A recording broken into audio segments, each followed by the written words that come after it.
অবশেষে খুলতে শুরু করেছে বিসিবি জট। বিসিবিতে শেষের পথে পাপন অধ্যায়। বিসিবি ছাড়তে শুরু করেছেন পদ আঁকড়ে ধরা কর্মকর্তারাও। বোর্ড পরিচালক ও Bangladesh cricket board operations chairman Jalal Yunus Chowdhury পদত্যাগ করেছেন তার পদ থেকে। জাতীয় ক্রীড়া পরিষদ এনএসসি থেকে পরিচালক হিসেবে নিয়োগ পেয়েছিলেন তিনি, তাই তার পদত্যাগপত্রও তিনি জমা দিয়েছেন এনএসসিতে। তিনি জাতীয় ক্রীড়া পরিষদ মনোনীত কাউন্সিলর পরিচালক ছিলেন।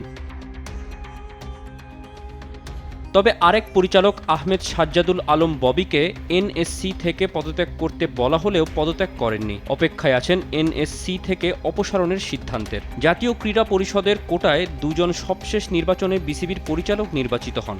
ভাই, আপনারা আমাকে তো বানিয়েছিলেন এনএসসি থেকে কাউন্সিলর। সেই কাউন্সিলর হয়েছিলাম এবং সেই সূত্রেই আমি ডিরেক্টর।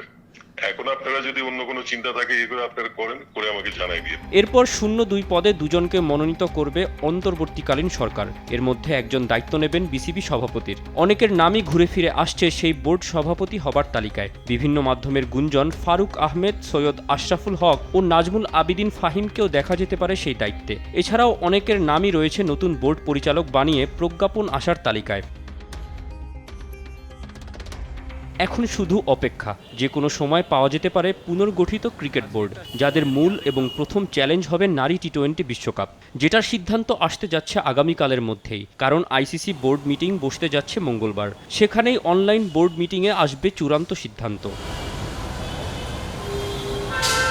আজ ঝটিকা সফরে মিরপুরের হোম অফ ক্রিকেট ঘুরে দেখেন অন্তর্বর্তীকালীন সরকারের যুব ও ক্রীড়া মন্ত্রণালয়ের উপদেষ্টা আসিফ মাহমুদ সজীব ভুঁইয়া। তার এই ঝটিকা সফর যতটা না আলোড়ন তৈরি করেছে, তার চাইতে বেশি অবাক করেছেন তামিম ইকবাল তার সাথে থেকে। পুরোটা সময় এই ওপেনার ছিলেন যুব ও ক্রীড়া মন্ত্রণালয়ের উপদেষ্টার সাথে। তাকে ঘুরে দেখিয়েছেন স্টেডিয়ামের পুরোটা। এতেই গুঞ্জন উঠেছে জাতীয় দলে ফেরার। গুঞ্জন ওঠা তামিম ইকবালকে কি দেখা যাবে বোর্ডের নতুন কোনো ভূমিকায়? তবে কি ক্রিকেটে বাকিটুকু দেবার যা ছিল সেটা তামিম নতুন ভূমিকায় বসে ফিরিয়ে দেবেন? অপেক্ষা শত প্রশ্ন, আর সেগুলো উত্তর তোলা থাক ফ্রেমে। অন্ধকারের নিজেদের হারিয়ে খুঁজতে থাকা বোর্ড ফিরছে অবশেষে নিজ অক্ষে।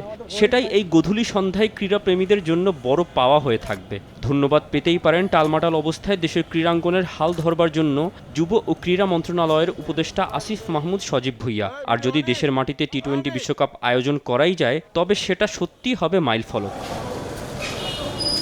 মোহাম্মদ তৌসিফুল হাসান, স্পোর্টস ডেস্ক, দেশ টিভি।